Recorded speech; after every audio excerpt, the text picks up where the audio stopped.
So Duke will be gone. Of course, Duke, yeah. And Florida?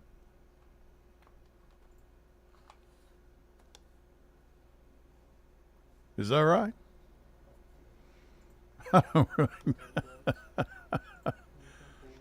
Okay. Anyway. Auburn, Duke, Houston, Florida. Okay, so the SEC has 2 teams in it. We started out with, 13, 14. So there's 2. That's pretty good. That's 50% of the Final Four. And I'll tell you this Auburn team, they are not to be messed with. So, and neither is Duke. Okay? So anyway, I'm going to be putting this together piecemeal. I did this somewhat intentionally. I waited all week. I thought, I called people at the last minute.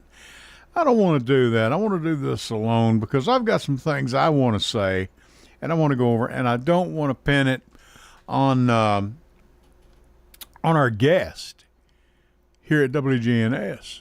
I don't want to do that. The people I bring in. And these are my thoughts. These are my feelings.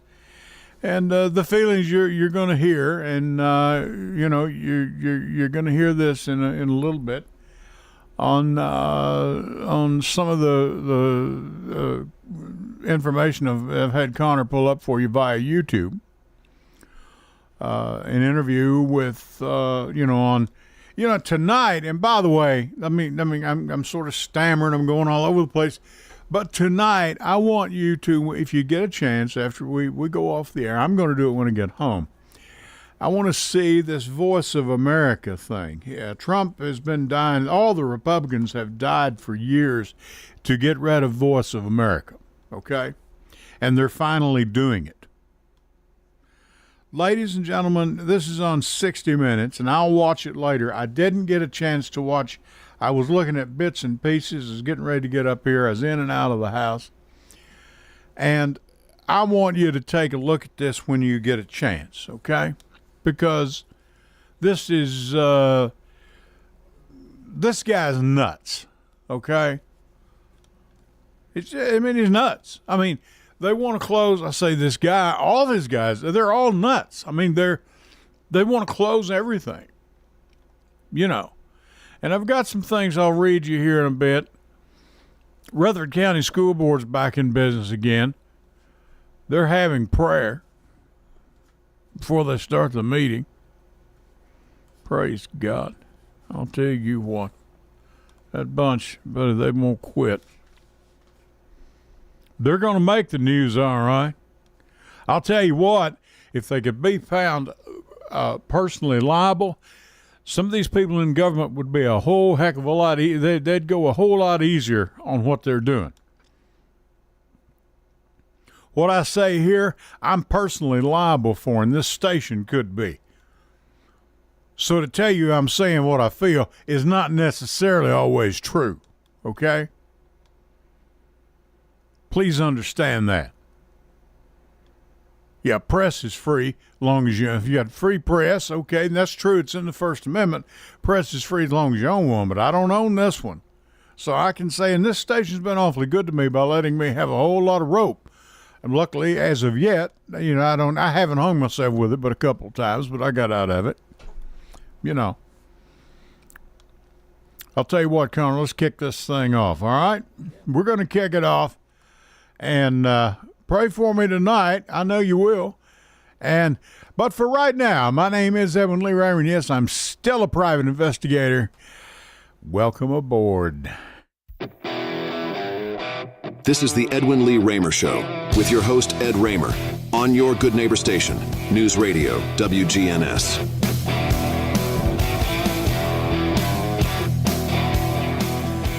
And a little rock and roll to kick you off. And this is Edwin Lee Raymer Show, and I'm your host, Ed Raymer. This show is produced at the studios of WGNS AM 1450, 100.5, 101.9 FM, right here in the heart of the great volunteer state, Murfreesboro, Tennessee. You can reach me tonight with your questions, your comments, or your thoughts at 615-893-1450. That's 615-893-1450.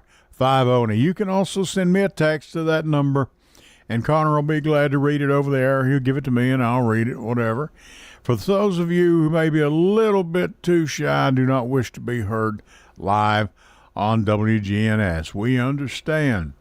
Now, you can find us, as I say every week, of course, the good old-fashioned radio, right here, 1450 AM, 100.5, 101.9 FM, listening on the plain old radio, right here out of Murfreesboro, Tennessee. And you can find us on Facebook Live. You can find us on YouTube, News Radio, WGNS. I'm on there right now. You can find all my former shows. They're there. Type in the Ed Raymer Show or Edwin Lee Raymer Show on WGNS. YouTube will pull it up. You can find it. My wife listens on Alexa. There's so many other ways. And also, you can download the WGNS app. Take WGNS with you wherever you go. Listen whenever you wish. Take a listen. And I called in earlier this evening to Angela Bingham's show. Her and Angie are on there. As Angela and Angie, they're both on there. And doing a great job with Simplicity. They're on at 6 o'clock every Sunday, have been for a while, and doing just a great job. And I was talking, Kurt Wade was with them tonight. Another gentleman was with him. I forget. I think his first name was Sam. I forget. But anyway, and talking about some issues. And one of those I'm going to bring up right now, okay, because we cannot talk about Rutherford County without talking about trash, okay? And I'm going to just spend just a couple of minutes on this. I'm sorry. And when you called in the Mike Spark show that you couldn't get on because he didn't. Connor's on the phone right now. It's Jeff. Who is it? Jeff. It's Jeff? Okay. Jeff, are you there? How you going, Mr. Raymer? How you doing? Doing fine. What's going on, my friend? Well, I used to talk about the prize from I read the article this morning. It was a 5-2 vote. Do you know that? It was 5-2, but 2 was against it. Was Claire Maxwell and that Vaught. Stan Vaught. You know, it's ironic you should bring that up. I have the Tennessean here with me. Well, it's D and J, too, I think, both of them. Yeah. They have got an editorial in here. I'm going to read this. Thank you, Jeff, for bringing that up. I'm glad you brought it to my attention.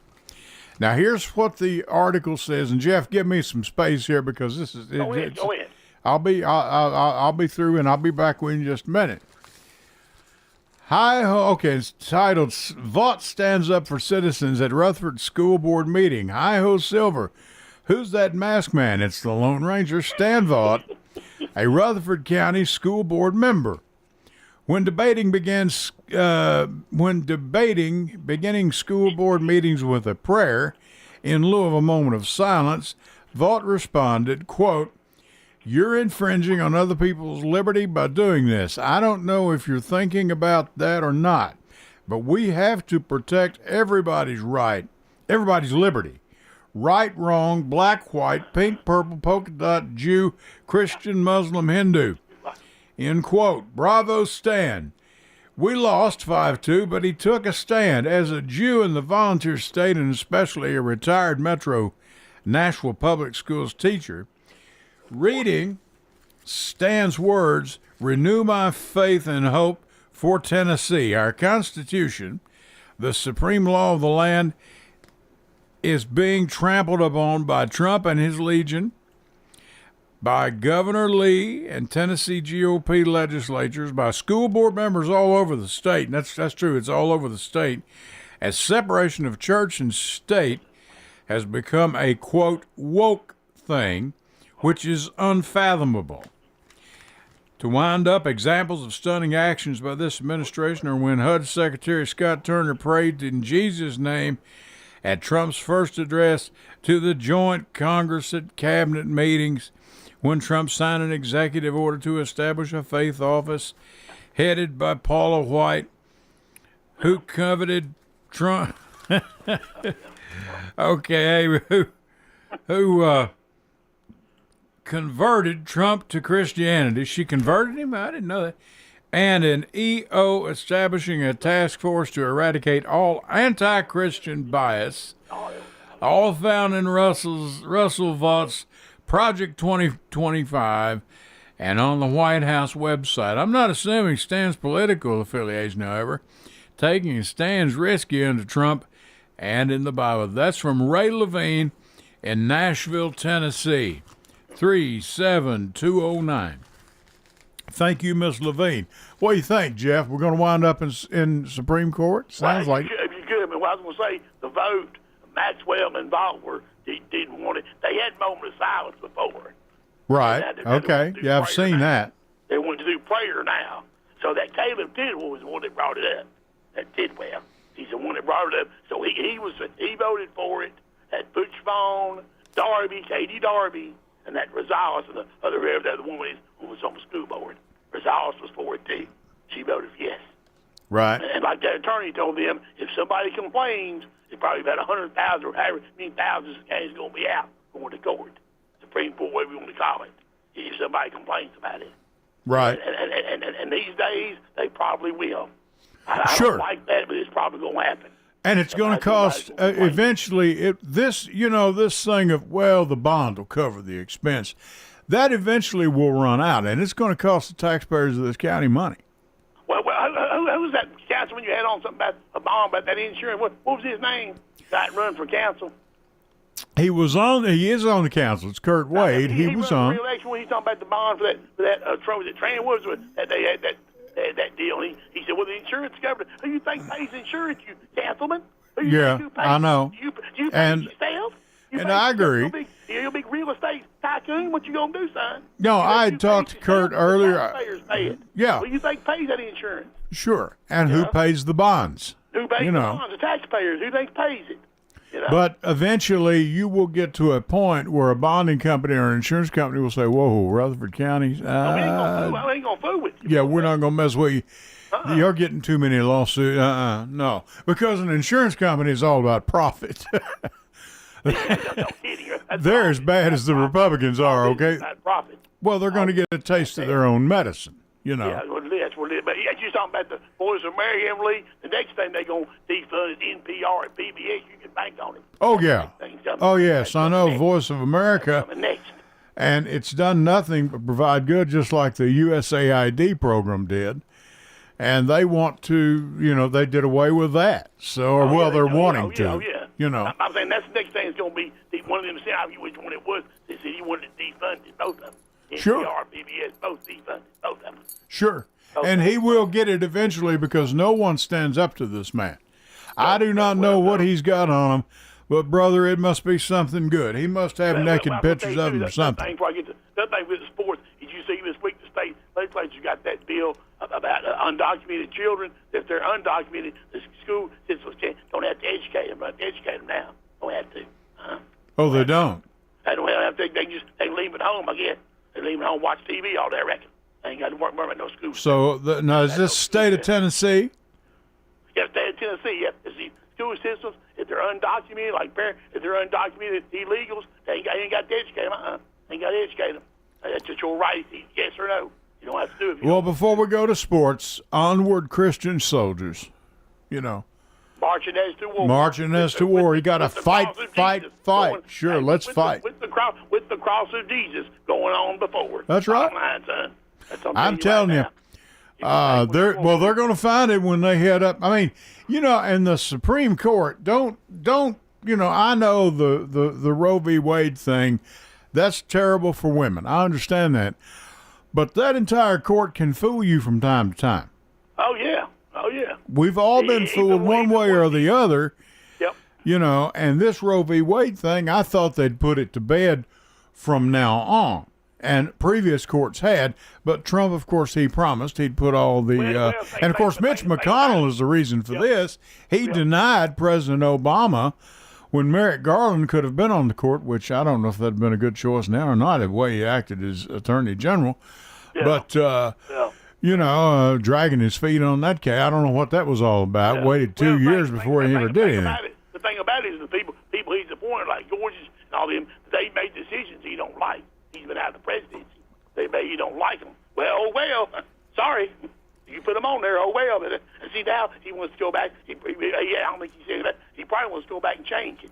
So it's a very dangerous thing. I'm beginning to become accustomed, and someone had, there was something on the news or something of that nature, when a Supreme Court justice is put up there, they're pretty well free to just do it's a lifetime appointment. Lifetime, yeah. And no one can do anything to them. And I think we're seeing it, especially with this Clarence Thomas and Alito, the gifts, the trips, the what the billionaire bought Clarence Thomas's mother's house or something like that. God knows what he paid for it.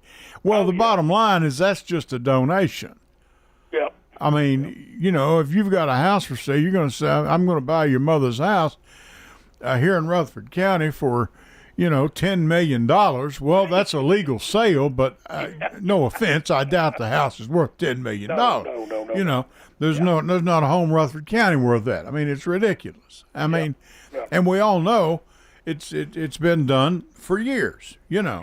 Oh, yeah. Well, let's talk about something if we can. Jeff, thanks for calling. I appreciate it because you do know this. Now, let me tell you something. People may differ with us on politics, but now, sports, you've covered it most of your adult life. You cover it now. You're doing something all the time, either with soccer, baseball, softball, whatever. Yes, I do right now. Right. Spring is sprung for me, so yeah. Okay. Do they have the odds set yet in the Final Four teams? Tell us who's going to play who. I don't have the odds set, but they got the times Auburn and Florida's playing the first game, and Duke and Houston playing the second game. Auburn and Florida, the SEC is going to duke it out, so to speak. Right. So one of them's going to play for the national title. They don't take 15 overtimes and die. One of them's going to play for them. I really hated to see what happened in Tennessee today. Of course, I really hated to see Friday night what happened to Kentucky. Well, they got Kentucky. They got outplayed on the boards. They couldn't make shots they shot 28% in the first half. Tennessee shot better. Tennessee was a better team, no doubt. But if Kentucky had won that game, Houston would have beat them today. Houston's better than Kentucky. That's true. I was worried about that. Yeah, Houston's awful good. In my bracket, I've only got one of the Final Four. That's Houston. I've got Houston in the finals, but I had them losing to St. John's. Oh, you did? You had them losing to St. John's? I had them losing in the finals to St. John's. You were going to go with Patino? Yeah, well, I had my Final Four was Louisville, St. John's, Houston, and Wisconsin. That was my Final Four. Well, that's not a bad pick. Originally. That's not a bad pick. And Houston, I had St. John's beating Houston in the finals. Oh, Patino, yeah. You know, San Antonio what happened in 1998, right? Right. For the Cats. Right. They won in San Antonio. They had 10, 12 points to Utah to have W. Smith's boys come back and won it all. Right. Mm-hmm. Sure. San Antonio, so San Antonio. But no, Auburn's a good basketball team. Florida's already beat Auburn once at Auburn, so it ain't a given. Right. Okay. Yeah. And Alabama killed Duke. Alabama made against BYU. They made 25 threes. They made 8 against Duke. Weren't all of these teams, all four, they're number one seeds, right? Yes, all number one seeds. Everyone in their specific region. Yeah. Yeah, they were the number one seeds. All number one. Who was the overall? Auburn? Auburn has been declared the overall number one seed, so they're picked to win it. Yep. Well, Auburn and Florida, wish them luck, but hey, you've got some stiff competition coming up. Duke is going to be a problem. Well, Kentucky has beaten 2 of the Final Four, Duke and Florida. They beat Duke the first game, beat Florida, Rupp Arena 106-100. Right. And Florida made free throws that day. They beat Kentucky the first SEC game. Okay. Yeah, free throws. It can come down to that. I was right. telling the guy on Twitter, we beat Duke and we beat Duke and beat Florida. Alabama was 0-2 against Florida and 0-1 against Duke. 0-3. Okay. So, all right. Courtney Constantine, how about them tired, huh? Roll Tide roll? Hey, now I got some friends. She won't call them basketball. It's football time. She's like them guys. They wait for the 8-day game to start. Who you talking about, Carolyn? Carolyn Constantine, she a Bama fan? Oh, yeah. Yeah. But well, I think since Nick Saban has left, I think she's been in hiding. Bless her heart. Right. Well, two I ain't on mention. The team, when Middle Tennessee got their bid in the women's tournament, they played Belmont the first round. Right. Okay, Belmont beat them. Belmont beat, they beat Northern Arizona Sunday at home. They went to James Madison Thursday, won by 45. Right. They play Monday in the national, the WBIT, the semifinals They play against Villanova on national TV. Jalen Banks is a sophomore, playing Middle Tennessee Christian School, plays on Belmont. Leads them in scoring right now. Is that right? Is that right? It's Florida. It's Belmont and Villanova, Florida and Minnesota. If Belmont wins Monday, they play Wednesday for a championship. This is the Women's Invitational. WBIT, the Women's Basketball Invitational. Middle Tennessee got picked in. Great day. I'll tell you what. And so she's and also I want to mention, Beverly, you were talking about NIL several months ago. Right. Yeah. The collective the Middle Tennessee has is Raiders Rising. That's the name of it. They're going to have a golf outing April the 10th at Champions Run out there in Rockville. Okay. They're raising money for a golf outing. It's $150 for a person to do it, $550 for a team. They're raising money. They're going to have all kinds of. They're going to have a dinner after they play and all kind of prizes and stuff to give away and stuff. And they've got whole sponsorships and things. And you can email RaidersRising@gmail.com if you want more information about it. And that's all for NIL money. It's their NIL collective, Raiders Rising. And it's on April the 10th, a Thursday. It starts at shotgun. It starts at 10:30 in the morning. Okay. Champions Run out there on Highway 99. Champions Run golf course. All right. Yeah. They've got a real nice golf course. They've got a restaurant out there. It's a real nice Gentry's Grill. Go out and eat sometimes. It's really nice, good food. It's really a nice place, and they've got a real nice golf course. So if you want to help Blue Raider Athletics and play in this golf tournament or help with whole sponsorships, just email that address, and they'll be able to get with you and see what you can do to help Blue Raider Athletics. And I would tell you one thing, me and you, they've already got somebody in the portal. The guys do. Cam Williams from Tulane, he committed. He's a 6'9", freshman, 19 years old. He's used 41% from the three, so he's going to be there next year. I'll be doggone. He's already committed. He's already committed I'm during telling the tournament and everything. So enjoy the Final Four and regular season, Rick. Oh, well, that's what you got, man. Regular season, Rick. You really get a kick out of it. That's what Tennessee fans call him, is regular season Rick. He beat Kentucky. He thought he was going to get there. It's like SEC tournament a few years ago. They beat Grant Williams and him. They beat Kentucky and Nashville. They got on the ladder trying to cut the nets down. They didn't know Bruce Pro was going there next day and beat them. They didn't know that. they said too happy to beat the guys Eagle roll well. Oh, man. Y'all have a good day. See y'all. Jeff, thank you. Have a good week. I appreciate it. Connor, we're going to go to our first series of breaks if we could. Thank you, Jeff. Neal, thank you for your support of the broadcast. You folks listening, he's a sports nut, folks. He loves it, I'm telling you. And he'll rib you with the best of them. Ed Raymer here for the Edwin Lee Raymer Show. Connor's on the board. We're going to go to our first series of breaks. Bear with us. I'm running it by myself. Well, I've run it here by myself behind the mic. Connor's on the board. Back with you right after these good words. Stay with us. Hello, everyone. It's Ed with Private Investigations in Middle Tennessee. You know, if you just need someone checked out on a background check, tag them a run, or if you need someone full-fledged to follow, give us a call. You can reach me at 615-390-7219. That's 615-390-7219. Or check out our website at piofmt.com. That's piofmt.com. I felt so alone, scared, angry, full of self-pity. I just wanted to die, so I took another drink. Then I heard about AA and went to my first meeting. The people there talked about those same feelings. I was no longer alone. They gave me help to stop drinking and hope to start living. Alcoholics Anonymous, it works. Look us up. Check your phone book, newspaper, or AA.org. Go to J. Mullins Jewelers and check out their collection of reactor watches. They're located at 352 West Northfield Boulevard right here in Murfreesboro, Tennessee. And also custom-made jewelry. If you want it, they can make it for you. Also gifts for any and all occasions. Weddings, graduations, family reunions, anniversaries, all of it. That's J. Mullins Jewelers, 352 West Northfield Boulevard right here in Murfreesboro, Tennessee. Hello, everyone. It's Ed with Private Investigations in Middle Tennessee. You know, if you just need someone checked out on a background check, tag them a run, or if you need someone full-fledged to follow, give us a call. You can reach me at 615-390-7219. That's 615-390-7219. Or check out our website at piofmt.com. That's piofmt.com. I felt so alone, scared, angry, full of self-pity. I just wanted to die, so I took another drink. Then I heard about AA and went to my first meeting. The people there talked about those same feelings. I was no longer alone. They gave me help to stop drinking and hope to start living.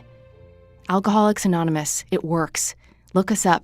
Check your phone book, newspaper, or aa.org. Go to J. Mullins Jewelers and check out their collection of reactor watches. They're located at 352 West Northfield Boulevard right here in Murfreesboro, Tennessee. And also custom-made jewelry. If you want it, they can make it for you. Also gifts for any and all occasions. Weddings, graduations, family reunions, anniversaries, all of it. That's J. Mullins Jewelers, 352 West Northfield Boulevard right here in Murfreesboro, Tennessee.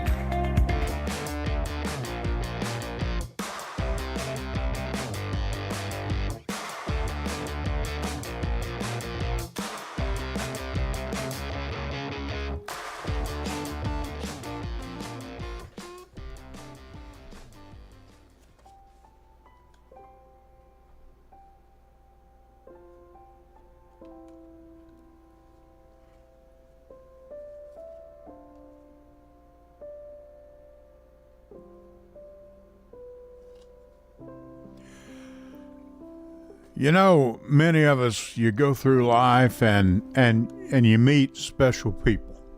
I'm very fortunate in my life. I've had not only family members, but close friends.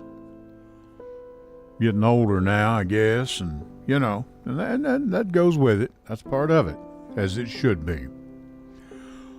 One of the best people I ever knew passed from this life this past week.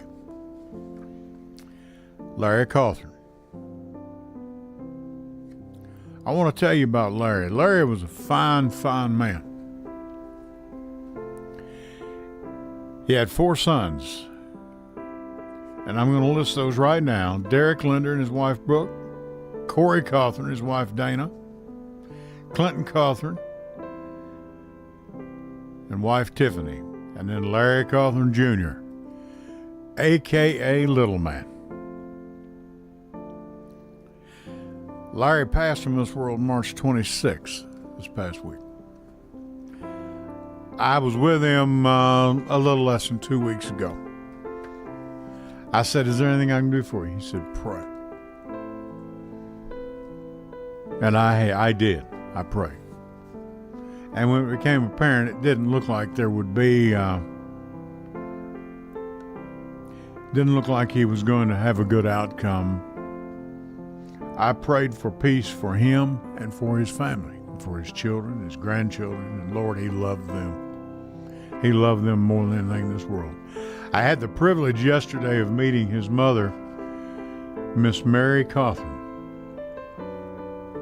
one of the finest ladies you'll ever meet. I'd heard so much about her. I'd heard so much. Man, would I love to sit around that dinner table. These people reminded me of my own family so much. They still do.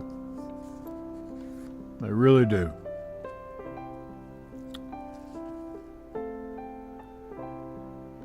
His sister, Connie Shrum, her husband, Barry, and his brother, Troy. And they all, I think, still live there in Lafayette, in Macon County. Wonderful people.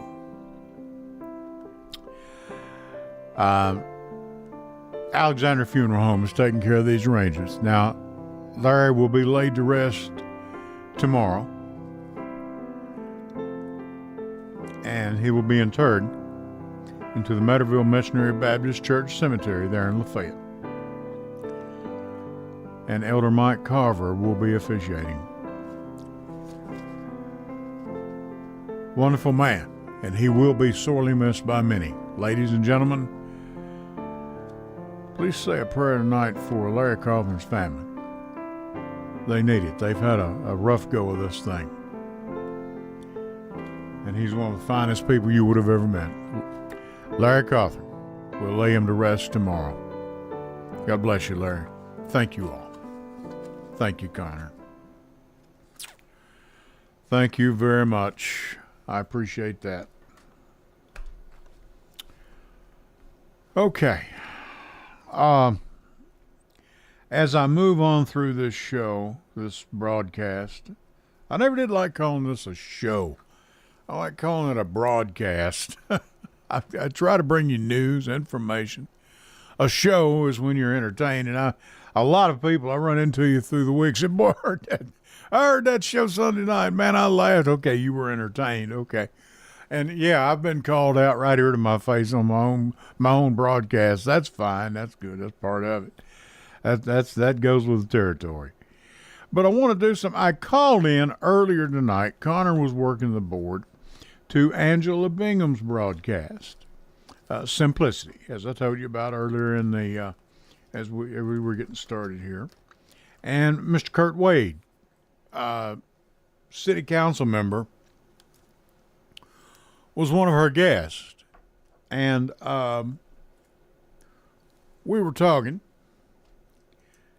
And they were talking about, you can't talk about Rutherford County without talking about waste, without talking about, and I don't mean wasteful people, I'm talking about garbage, okay? We've all talked about Mount Trashmore out there. Is that what they call it, Connor? I forget. I don't know how I could forget. I've been around here since 1980. And BFI is a company that ran this thing, Republic Now. I don't know how they're connected. I don't know if they are connected. I'm not stating they are. But I got a flyer. I'm going to hold this up in the mail, okay? And this is, let me get my bearings right here. This is, there it is, right there. But Brother Kurt pointed out to me, and from the way it was worded, as Rutherford County experiences record growth, local elected officials must identify a long-term waste management solution, on and on and on. About our elected officials, talking about county and city, I thought, well, this could be a good thing. Maybe this is a joint thing. They've gone together to try and combat this. And Kurt corrected me, and I'm glad he did, that this flyer is not from the city or the county or any of our other city governments, Smyrna, Eagleville, any of that, Laverne, any of our folks there. No one else. This is from Republic Services. And they list about 9 things here they will commit to, and that's nice. But the bottom line is we've been taking trash. At one time, I believe we were taking from 27 different counties. So if you got this in the mail, it's a good effort, and I appreciate it being sent out. But I also appreciate Kurt Wade setting me straight on it. I thought maybe this was put out, well, okay, the county's sending this thing out. It's not the case at all. Okay? Republic Services sent this out. And, bully for them. I got no problem with that. That's great. But just be sure and to understand, and I think most people do, what I'm saying here, and I'm not pointing a guilty finger or a non-innocent finger at anyone. It is what it is. We've got a trash problem. And, yes, I did ask on Angela's show about the Waste Away situation. It's a company. They are located in McMinnville. But there are certain, logistical things that would have to be dealt with on this. This is much easier said than done. Okay? So be aware. You say, well, why don't we just burn it and put it in an incinerator? Okay, that's fine. You got the multi-millions available to get this up and running. You better think about that, because that's what you're looking at. And I know the county and the city, our respective cities, Laverne, Smyrna, Eagleville, all of them are looking, at ways to handle this. And it must be handled. It's part of it. So anyway, I just wanted to say that. Thank you, Kurt, for getting me straight on that. I do appreciate it. And, we'll be looking at that as we go forward. I'll tell you what I want to do, if it's all right with Connor. I've got a couple of things we're going to play when we come back. I'll probably play us out with this. We've got a little over 22 minutes to go. Let's do our last series of breaks if we could, and then I'll be back with you and talk us out of here. This is Ed Raymer for the Edwin Lee Raymer Show. Connor's on the board. Stay with us. I'll be back with you right after this. Hello, everyone. It's Ed with Private Investigations in Middle Tennessee. If you just need someone checked out on a background check, tag them a run, or if you need someone full-fledged to follow, give us a call. You can reach me at 615-390-7219. That's 615-390-7219. Or check out our website at piofmt.com. That's piofmt.com. I felt so alone, scared, angry, full of self-pity. I just wanted to die, so I took another drink. Then I heard about AA and went to my first meeting. The people there talked about those same feelings. I was no longer alone. They gave me help to stop drinking and hope to start living. Alcoholics Anonymous, it works. Look us up. Check your phone book, newspaper, or aa.org. Go to J. Mullins Jewelers and check out their collection of reactor watches. They're located at 352 West Northfield Boulevard right here in Murfreesboro, Tennessee. And also custom-made jewelry. If you want it, they can make it for you. Also gifts for any and all occasions. Weddings, graduations, family reunions, anniversaries, all of it. That's J. Mullins Jewelers, 352 West Northfield Boulevard right here in Murfreesboro, Tennessee. Hello, everyone. It's Ed with Private Investigations in Middle Tennessee. If you just need someone checked out on a background check, tag them a run, or if you need someone full-fledged to follow, give us a call. You can reach me at 615-390-7219. That's 615-390-7219. Or check out our website at piofmt.com. That's piofmt.com. I felt so alone, scared, angry, full of self-pity. I just wanted to die, so I took another drink. Then I heard about AA and went to my first meeting. The people there talked about those same feelings. I was no longer alone. They gave me help to stop drinking and hope to start living. Alcoholics Anonymous, it works. Look us up. Check your phone book, newspaper, or aa.org. Go to J. Mullins Jewelers and check out their collection of reactor watches. They're located at 352 West Northfield Boulevard right here in Murfreesboro, Tennessee. And also custom-made jewelry. If you want it, they can make it for you. Also gifts for any and all occasions. Weddings, graduations, family reunions, anniversaries, all of it. That's J. Mullins Jewelers, 352 West Northfield Boulevard right here in Murfreesboro, Tennessee.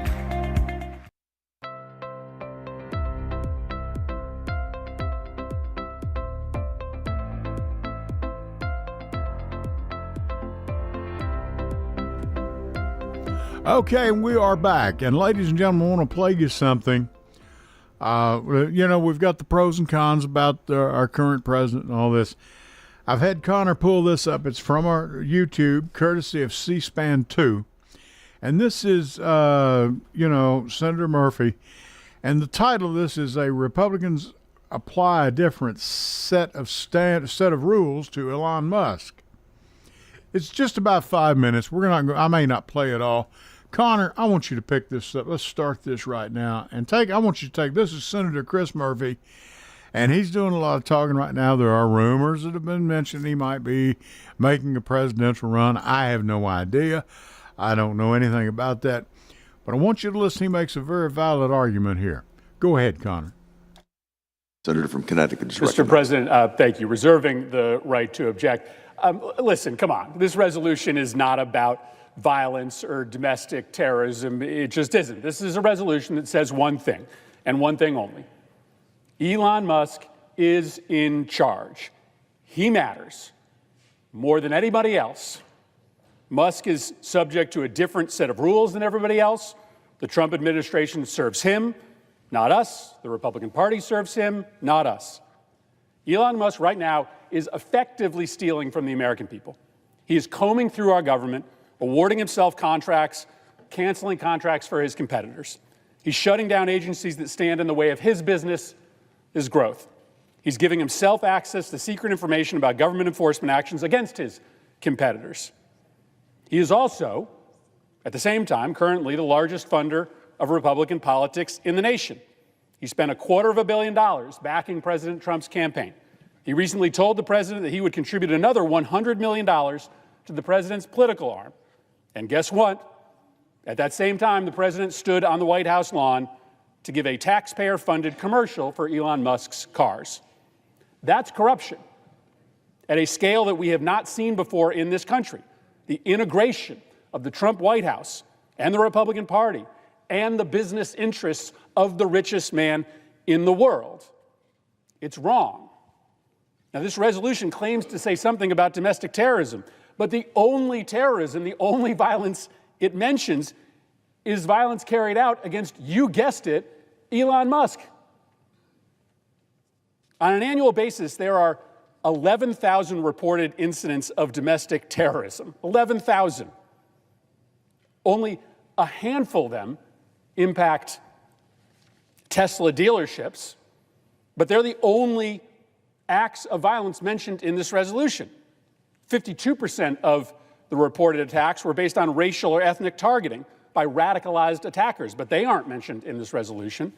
Only Elon Musk is mentioned in this resolution because a different set of rules apply to him, because he is in charge and he deserves protection that no one else gets. He deserves a White House TV commercial for his cars. He deserves to give himself contracts and steal from his competitors. He deserves to have his own resolution. And people are asking why. Why does the richest man in the country get this special treatment? To most people, it feels pretty fishy. It definitely feels wrong. Now, I hate violence of any kind, whether it's perpetrated against right, left, or center. I've spent my life on this floor fighting violence, but I also hate inconsistency. So I'm going to make my colleague a pretty reasonable offer here. At the same time that President Trump is saying that he's going to vigorously pursue people that attack Tesla dealerships, he's giving pardons to the people who beat the hell out of Capitol Police officers. So I don't think that we should consent to a resolution that says we care about violence, but only when it's committed against the business interests of the richest man in the world. And I have a way to solve that problem. Senator Murray has a really simple resolution, a resolution that expresses our disapproval of the pardons that were issued for the very specific set of individuals who on January 6th brutally attacked Capitol Police officers. Now, I understand that many of my Republican colleagues think that the people who trespassed here shouldn't have been prosecuted. Let's set aside that disagreement. This resolution just says that the specific set of people who viciously attacked police officers, the ones that hit the police officers over the head with metal poles, that those people shouldn't have been given a get-out-of-jail-free card. And so why don't we just be consistent? Why don't we say that violence matters when it's committed against Elon Musk's dealerships, and it matters when it's committed against the people that protect us? And so my offer is to just pass both resolutions right now. Right now. We could just agree by unanimous consent to your resolution, and we could agree as a body that you shouldn't pardon the people who brutally beat the people who show up every day to protect us. They matter too. Elon Musk isn't the only person that matters. Capitol Police officers matter too.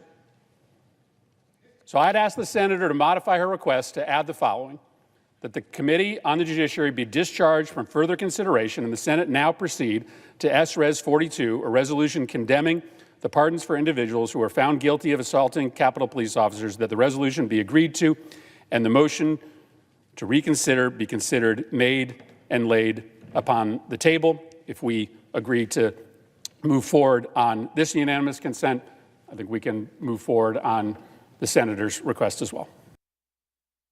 Thank you very much. I appreciate that, Connor. Thank you to Senator Chris Murphy. This is the most ridiculous thing you ever heard. Let me tell you, this guy is something else, isn't he? I'm talking about Trump. And by the way, I want to tell you, I have seen one of these Tesla, I guess it's the truck. The Cybertruck? Yeah, the stainless steel, yeah, whatever it is. Now, this is me, okay? This is just me. That's the ugliest. I saw one in 70. That's the ugliest vehicle I've ever seen in my life. Man, I'd much rather have a Ford or GMC or a Dodge. Come on, man. Or the Toyota Tundra. I mean, come on, man. Give me a break. I don't know. Nissan's truck, I don't know. Okay.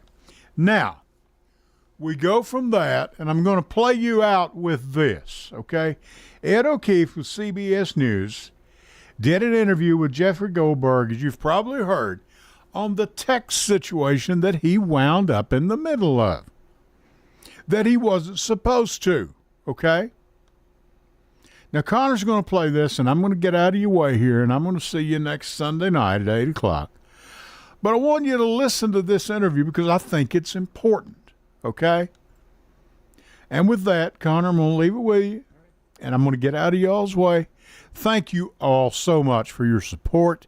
Thank you for your listenership. Jeff, thank you for your calls. All of you that call occasionally. Larry, buddy, I'll miss you. I will miss you so much, and so many other people too. Connor, go ahead. This is Ed O'Keefe with CBS News, talking with Jeffrey Goldberg. See you next week, folks. On Monday, yeah, and withheld certain details. Yeah. You published more on Wednesday. Right. Why did you publish what you published? Because of Tuesday. Because on Tuesday, the President of the United States said there's nothing classified or sensitive in the emails, in the texts, and because various other national security officials said the same thing. So what we did yesterday was, given that information, we went to the agencies, CIA, DOD, DNI, et cetera, and said, you guys have said there's nothing classified or dangerous in here. We're just double checking with you. Is there anything that you believe for national security reasons we should redact? The CIA asked us to redact something, and we did. No other agency asked. The White House spokeswoman gave us a kind of boring, generic kind of, we wish that you wouldn't do this, but that there's nothing classified here. Shouldn't even go into that area. So the reason to post it is because I think people should see for themselves. They're saying nothing happened. I'm saying that this represents a serious breach in national security and communications. And so, you know what? That's what journalism is for. Here, go look at it for yourselves and decide if this represented a serious breach of secrecy and national security. But based on your decades of covering national security, when you initially saw this... More boxes, more options. Grainger has over 1,700 box types in stock and ready to help you. You had concern that there was something in there that the public shouldn't see. It sent a chill down my spine. I mean, I'm getting on my phone, sitting in a supermarket parking lot, a plan from the Secretary of Defense about an attack that's coming up in 2 hours. So, and I don't know who else is on the Signal chat. I mean, that's actually extremely dangerous to say that American warplanes are launching in 30 minutes to attack Houthi targets in Yemen. There's only so many Houthi targets in Yemen. If that information had fallen to the wrong hands, not my hands sitting in a locked car in a parking lot, in a Safeway parking lot, if that had fallen to the wrong hands, American pilots would be in even more danger than they are simply by participating in an attack on an enemy with anti-aircraft capabilities. So I was astonished, shocked, appalled. You name the word, I'll give it to you. But withholding it was because pilots were at risk, potentially exposes how top officials talk to each other about this stuff? Well, not how top officials talk to each other about it. That's interesting, and that's a policy, that's substance, that's policy. That is very interesting to me. I don't even as someone who covers national security, I'm less interested in the technical details, especially of an immediately forthcoming attack. The weapons packages, what time they're doing it, what the weather is, et cetera, et cetera, et cetera. I'm less interested in that than I am in the why. Why are you attacking Yemen now? And then after the fact, did the attack work? What are the goals of the attack? How many people died? How many guilty people died? How many innocent people died? You know, the large questions. But I don't need that information, and the truth is, I don't want that information.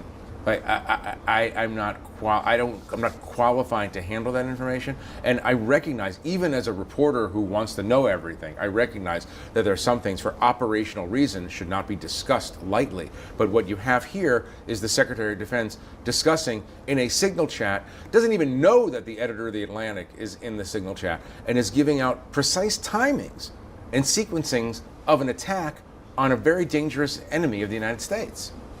When you are getting that information sitting in the parking lot at the supermarket, and you're seeing it in real time, did you think to yourself, I gotta call a lawyer, I should call the White House and let them know I have this?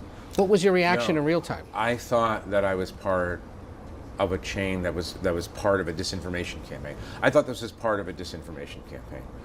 It didn't make any sense to me at all that U.S. government officials, national security officials, would be communicating this way at all. I thought I was being entrapped. I don't know by a foreign state actor, by a non-state actor. I don't know who, but I did not think that this was real. And I thought to myself, sitting there looking at my phone, well, I guess I'm about to find out if it's real. And so at 1:30, precisely when 1:50, I'm sorry, precisely when in that period when Pete Hegseth promised the group that the first bombs would fall, I start searching on the internet and finding out that, oh yes, there are attacks going on in Sana'a, the capital of Yemen, the Houthi capital. And I thought, okay, now I'm in a different position. So obviously I consulted with colleagues and others, and I began the process that led to the writing of these stories. And one of the criticisms we've seen is you learned about this on March 15th. Mm-hmm. You didn't publish until March 24th. Mm-hmm. Why wait? Well, I wanted to get the story right, and it takes a while to figure some things out.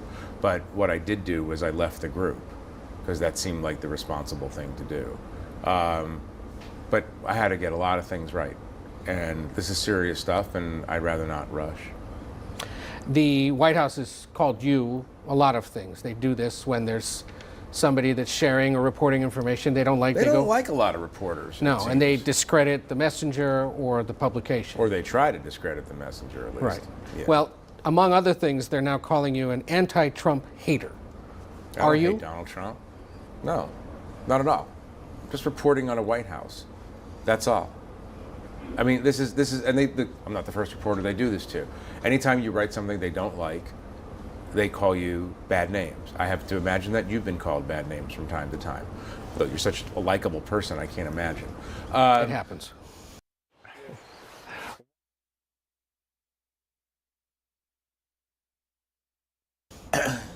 But the truth of the matter is in this case in particular, they included me in the chat. I was in the chat. They're screaming and yelling about my character. All I did was look at my phone. So if I'm such a nefarious individual, why am I in Mike Waltz's phone? Why does he have my phone number? Why is he including me in this chat? And what do you expect a reporter to do when you learn interesting information about the way an administration is contemplating military action? What do they really think is going to happen? We're going to report it. You're going to report it. Of course you're going to report it. It's in the public interest. That's literally what we do. We hold government officials accountable in the public eye, so the voters and citizens of the United States can see what their leaders are doing. That's what we do. And that, in essence, that's what you've done today, is say, okay, they say this isn't classified information. Yeah. Here it is. You reader, you citizen, decide for yourself right. whether We're it is stimulating a conversation about what is appropriate for government officials to put into private messaging apps. One of the other interesting elements of this is the National Security Advisor is now saying He never knew you, wouldn't have been able to pick you out of a police lineup. Had you ever met Mike Waltz before? I'm not going to comment on my relationship with Mike Waltz. I'm just not going to comment on it. Someone watching might find that suspicious, but as a reporter, you're potentially not commenting on someone who may or may not have been. I'm just not going to comment on my relationship with Mike Waltz. You've seen photos, though, that surfaced today of you two at an event several years ago, standing next to each other, which suggests you've met before. I mean, the photos are, I mean, if your eyeballs see us together, then I guess your eyeballs are seeing us together. The other argument they're making is that you somehow got yourself into the group. That's not technologically possible, right? Well, I mean, you're talking to a guy who barely knows how to use screenshot on his phone. Yes, I've seen people, including Mike Waltz, say that somehow I secretly inserted my phone number into Signal, or I don't know, this kind of crazy stuff. This is what happened. On March 11th, I got a message request from Michael Waltz. I accepted the message request. That's what happened. Right. And users of Signal know that if that happens, it's because your phone number has been inserted into that other person's phone. A person who has your phone number asks to talk to you or communicate with you on messaging through Signal. That's all. There are a lot of people who may be reading up or tuning into this a few days into it. Yeah. And may think to themselves, why does this matter? What is this other than Washington pointing fingers at each other again over something silly? It's important. What is it? It's important. The public has a right to know if there's a massive security breach in the national security apparatus of the United States. There's obvious proof here that A, national security officials were talking about real-time intelligence and military information on an open source messaging app that they're not supposed to use for that sort of thing, right? Put aside the fact that they didn't even know who was in the group, because I was in the group, and I'm not supposed to be in the group. So I think when